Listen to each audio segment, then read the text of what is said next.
Si aujourd'hui tu veux signer ton premier client sur LinkedIn mais que tu n'as pas de réseau, pas d'audience et pas de notoriété, alors écoute bien parce que cette vidéo peut être le déclic qui te fera arrêter de tourner en rond et enfin passer à l'action. Je m'appelle Albin, j'ai fondé entrepreneurmusulman.com et dans cette vidéo je vais te montrer la méthode que j'ai enseignée à plus de 400 élèves dans mes programmes. Et avant de commencer, je sais qu'on peut tous avoir des préjugés sur LinkedIn, parfois ça peut paraître un peu froid, un peu trop professionnel, parfois même gênant. Mais à côté de tout ça, c'est aussi la plateforme qui a le plus gros potentiel business. Car contrairement à tous les autres réseaux sociaux, sur LinkedIn, tu trouveras une concentration de chefs d'entreprise qui sont prêts à recruter et à payer des services à des milliers, voire des dizaines de milliers d'euros. Et dans les prochaines minutes, je vais te montrer comment passer d'un compte LinkedIn mort, sans contenu, sans connexion, à une vraie machine à clients. Pour ces stratégies, tu verras que tu n'auras pas besoin de poster dans le vide, tu n'auras pas à jouer à l'entrepreneur, mais tu auras simplement à faire ce que la plupart des gens ne font jamais. Aujourd'hui, beaucoup d'entreprises qui publient sur LinkedIn sont juste là soit pour impressionner leurs collègues, soit juste pour montrer aux investisseurs qu'elles existent toujours. Alors que toi, ton but, c'est de trouver des clients pour ton service. Et c'est pour ça que tu te sens perdu. Pendant des années, j'ai moi-même ignoré LinkedIn jusqu'au jour où un entrepreneur m'a invité à Paris dans une pizzeria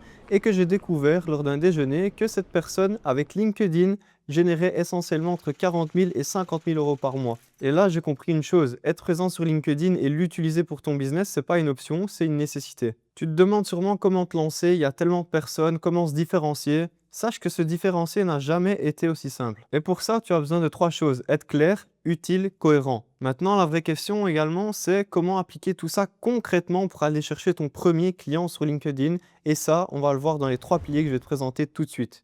Pilier numéro 1, ton profil. Avoir un profil qui attire des clients, c'est pas si compliqué. En réalité, il doit juste répondre à trois questions. Qui est cette personne? Qu'est-ce qu'elle fait? Est-ce que je peux lui faire confiance? Dans ton profil, tu veux absolument éviter les phrases compliquées, utiliser du jargon. Il faut que ton message soit clair et qu'on voit directement ce que tu fais et pour qui tu le fais. Donc pour ton profil, je te conseille de mettre une phrase du style «J'aide industrie en question». Donc là, tu vas mettre le nom de ton industrie à obtenir X résultats. Donc là, tu vas mettre le résultat que tu promets à tes clients. Si on utilise un exemple réel, ça peut donner quelque chose du style «J'aide les coachs à obtenir plus de clients en rédigeant leur contenu LinkedIn». Ou si on veut aller encore plus loin et se nicher encore plus, on peut par exemple dire «J'aide les entrepreneurs de la tech à signer plus de clients avec une vidéo en motion design». En 2026, il faut que tu saches que les gens sont habitués à scroller et donc ils peuvent te donner que très peu d'attention. Et s'ils ne comprennent pas directement sur ton profil qu'est-ce que tu fais, pour qui tu fais et comment tu le fais, sache qu'ils vont partir. Pour ça, tu dois imaginer un entrepreneur qui est un peu débordé, un peu occupé, il tombe sur ton profil, il a un besoin précis. S'il sait directement ce que tu fais et il voit que tu peux l'aider, il va te contacter. Si ce n'est pas le cas, il va partir et il va aller chez quelqu'un d'autre qui a un profil beaucoup plus clair. Ça, c'est la première étape. Pour la deuxième étape, il va te falloir maîtriser ce deuxième pilier. Le deuxième pilier, c'est ton contenu. Et rassure-toi également, pour signer ton premier client avec la création de contenu, tu n'as pas besoin de publier 10 fois par jour. Et pour te dire, la plupart des membres de mon accompagnement et moi-même avons signé nos premières missions alors qu'on n'avait pas beaucoup d'abonnés. Qu'est-ce que tu préfères? Un profil avec beaucoup d'abonnés mais qui n'a pas beaucoup de preuves pour son travail et qui te montre pas beaucoup de témoignages de clients satisfaits? Ou alors quelqu'un avec beaucoup moins d'abonnés, mais tu vois que cette personne, elle a des témoignages, elle a des retours clients et tu vois qu'elle s'y connaît vraiment et qu'elle est sur le terrain tous les jours. La réponse est logique, tu vas choisir cette personne qui te paraît le plus crédible. Et pour être crédible, il faut que tu penses en 20-80, la loi de Pareto. Il faut que tu te poses la question, quels sont les 20% de posts qui peuvent me rapporter 80% des résultats? Et tu l'as compris ici, mais le but, c'est pas juste de poster ou pour nourrir l'algo. Le but, c'est vraiment de faire des posts qui montrent que tu sais ce que tu fais et qui montrent à ton client idéal que tu es la solution parfaite pour l'aider. D'ailleurs, si tu veux lancer ton activité en ligne, signer tes premiers clients et avoir des contrats récurrents avec des entreprises en travaillant depuis chez toi, j'en profite, le lien est dans ma description pour rejoindre mon accompagnement privé. Maintenant, une fois que ta crédibilité est en place, il y a une chose que tu veux surtout pas faire. Attendre. Il faut que tu commences tout de suite à mettre en place le pilier numéro 3, la prospection. Parce que pour signer un client, tu as deux options. Soit tu attends que le client vienne à toi, soit tu vas le chercher. Et je sais pas toi, mais attendre qu'un client me contacte quand il en a envie, sans savoir quand, c'est pas trop la stratégie que je préfère et c'est pas celle que je te recommande. Car si tu n'as pas les bonnes méthodes, tu pourrais très bien publier pendant 2 mois, 3 mois, 6 mois sans qu'aucun client ne te contacte et signe avec toi. Et d'ailleurs, plus vite tu vas signer un premier client, plus vite tu vas pouvoir t'appuyer sur un premier résultat pour en signer d'autres. Et la bonne nouvelle pour toi, c'est que signer ton premier client avec la prospection ne dépend pas de l'algo et ne dépend pas de l'humeur des gens vu que c'est toi qui vas les chercher. Pour prospecter et signer ton premier client, je te conseille de suivre un process en 5 étapes et c'est souvent une seule étape qui fait la différence, je te les présente tout de suite. L'étape numéro 1, évidemment, ça va être de trouver les bonnes personnes. Ici, l'objectif est hyper simple, c'est simplement de parler à des gens qui ont les moyens d'acheter tes services. Tu cherches des gens qui ont déjà un business, qui vendent déjà un produit ou un service et surtout des gens qui ont déjà de l'argent. Tu ne cherches pas des gens débutants, des gens curieux ou des gens avec un haut potentiel. Ce que tu veux, c'est des vrais entrepreneurs qui sont prêts à te donner de l'argent maintenant. Sur les autres réseaux comme Instagram, Twitter ou peu importe, trouver ce genre de profil d'entrepreneur ou d'entreprise prête à te payer, ça peut paraître compliqué, mais sur LinkedIn, c'est très simple. Pour ça, tu as besoin d'un outil qui est intégré à LinkedIn et qui s'appelle Sales Navigator. Sales Navigator, c'est quoi? C'est simplement l'outil de recherche avancé de LinkedIn. Tu vas pouvoir filtrer des gens et les trouver. D'ailleurs, tu as un essai gratuit d'1 mois, donc c'est largement suffisant pour faire tes premiers pas, signer tes premiers clients et te lancer. Une fois que tu es dedans, voici exactement ce que tu vas faire. Suis bien ces étapes. En premier lieu, tu vas filtrer les décideurs avec l'intitulé de poste. Dans ça, tu vas mettre CEO, directeur, directeur général, fondateur et tout ce qui peut se rapporter à un gérant d'entreprise. Pourquoi est-ce qu'on va viser cet intitulé précisément? Parce que tu n'as pas envie de contacter le stagiaire ou le comptable. Ce que tu veux, c'est vraiment parler avec la personne qui peut prendre les décisions dans son entreprise. Ensuite, je te conseille de filtrer par nombre d'employés.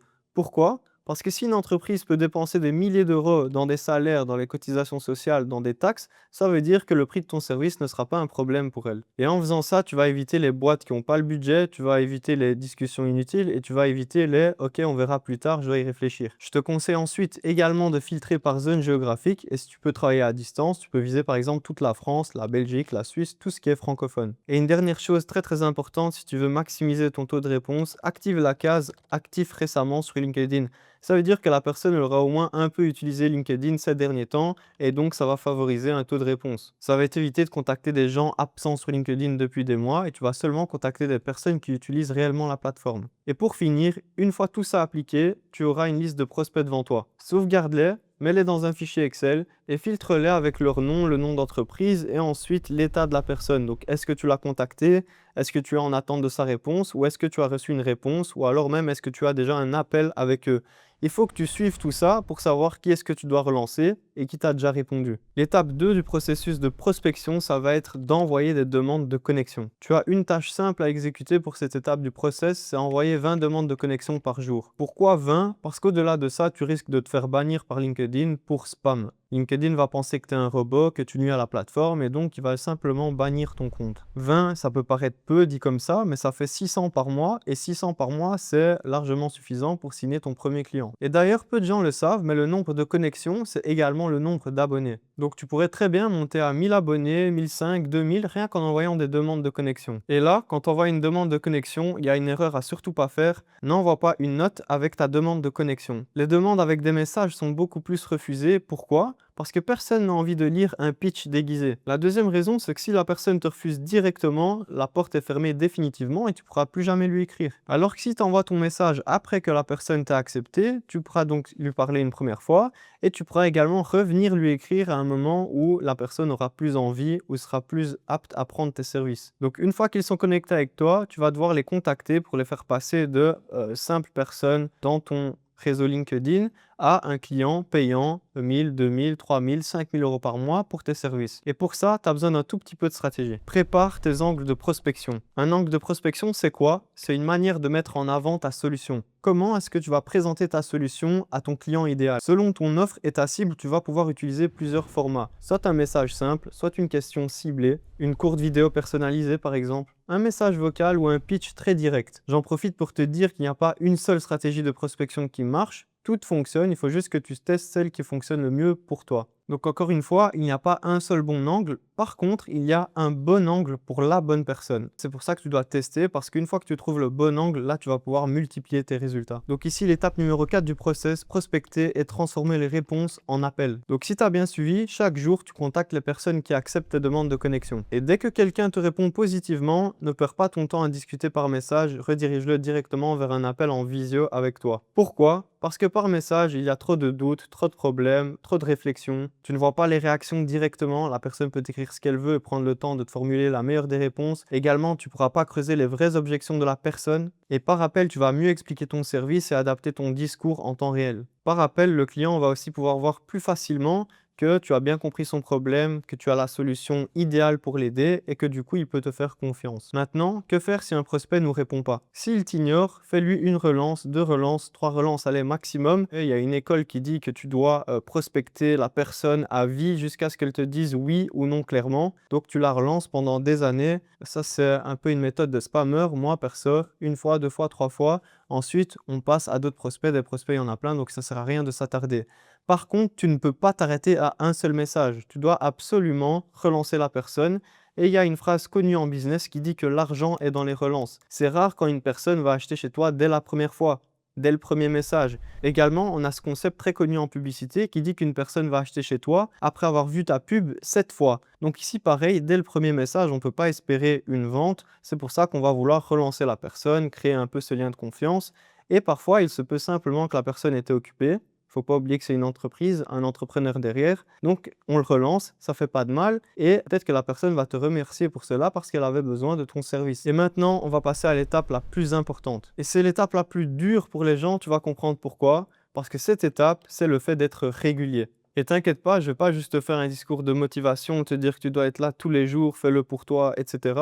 Je vais juste montrer comment t'y prendre concrètement pour assurer de signer ton premier client. La première chose à faire, et tu peux pas négliger cette étape, c'est d'aller dans un Google Sheet ou un fichier Excel et de noter absolument tout ce que tu fais. Tu notes qui tu as prospecté, à quelle date et quel est le résultat. Est-ce qu'il t'a répondu? Est-ce qu'il a réservé un appel? Est-ce que tu l'as eu en appel? Tu as envie de tout traquer. Et ça peut paraître ultra anodin comme étape, mais ça va te permettre deux choses hyper importantes. La première, c'est d'être 100% honnête avec toi-même. Quand j'ai commencé le business en ligne, j'avais l'impression de travailler toute la journée, j'avais l'impression que j'étais hyper productif, j'étais là devant l'ordi pendant 10 heures, 12 heures. Mais en réalité, qu'est-ce que je faisais? Je consommais, je scrollais, j'avais plein d'idées, mais aucun passage à l'action. Jusqu'au jour où j'ai décidé de traquer vraiment ce que je faisais et je me suis rendu compte que j'allais vraiment pas assez vers les gens. Donc comment est-ce que moi, qui débute, où personne ne me connaît, comment est-ce que je veux que les gens viennent me trouver pour acheter mes services?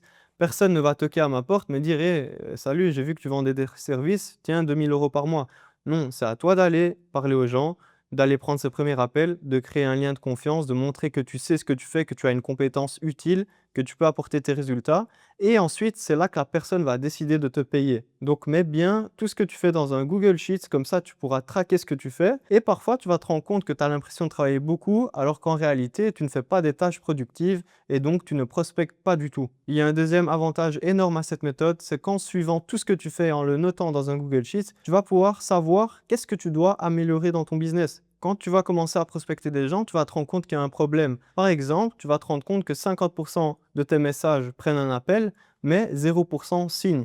Donc là, tu vas pouvoir commencer à capter un problème. Peut-être qu'il y a un problème de closing, peut-être qu'il y a un problème d'offre, peut-être qu'il y a un problème de prospect, de marché. Donc ici, on va se rendre compte que le problème, c'est pas forcément la quantité de messages qu'on envoie, mais la manière dont on les envoie et la manière dont on vend notre offre. Et ça paraît évident comme ça parce qu'on a des chiffres. Mais comment est-ce qu'on ferait si on n'avait rien traqué et si on n'avait aucune visibilité chiffrée sur nos actions? Et il y a également un autre point que les gens oublient. Quand tu vas te mettre sérieusement à prospecter, à envoyer des messages tous les jours, tu vas te rendre compte qu'à certaines périodes, ça répond moins. Les discussions prennent du temps, tu n'as pas vraiment l'impression d'avancer. Et tout ça, c'est normal, on passe tous par là. Pendant ces moments où tu n'as pas encore de réponse ou tu n'as pas encore de clients, le but, c'est pas juste d'attendre passivement. Le but, c'est de renforcer ta position. Donc, dans mon cas, avec le ghostwriting, donc le ghostwriting qui consiste à rédiger du contenu LinkedIn pour les entreprises et les entrepreneurs et donc tout gérer et rédiger à leur place, voici ce que je ferais par exemple dans les périodes d'attente où je n'ai pas de réponse. Numéro 1, publier beaucoup plus sur mon propre compte pour attirer plus de personnes. Numéro 2, créer des ressources internes. Ça veut dire quoi? Par exemple, je vais entraîner une IA qui va pouvoir écrire pour mes clients, pour moi-même, écrire mieux,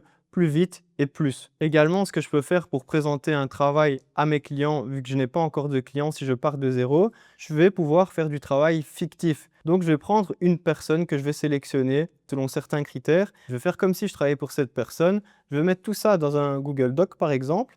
Et quand un client va me demander est-ce que j'ai déjà travaillé avec des gens, si je n'ai pas de client, au lieu de dire non, je suis débutant, je n'ai jamais rien fait comme travail, je vais pouvoir présenter ce travail fictif en précisant bien sûr que La personne ne m'a pas réellement payé pour cela, mais que je l'ai fait de mon plein gré et que j'ai jamais parlé à la personne. Mais au moins, tu vas pouvoir présenter un travail concret et tu vas pouvoir montrer ta compétence. Si tu as suivi la vidéo jusqu'ici, tu as compris que tout ça repose sur un système clair. Et ce système, je l'enseigne en détail à mes élèves, bien au-delà de tout ce que j'ai pu te présenter dans cette vidéo. Donc si cette vidéo t'a aidé, clique sur le lien en description pour avoir accès à mes méthodes et changer de vie le plus rapidement possible. Il y a du business à faire, il y a des opportunités à aller chercher, à toi de décider si tu veux les laisser passer ou pas.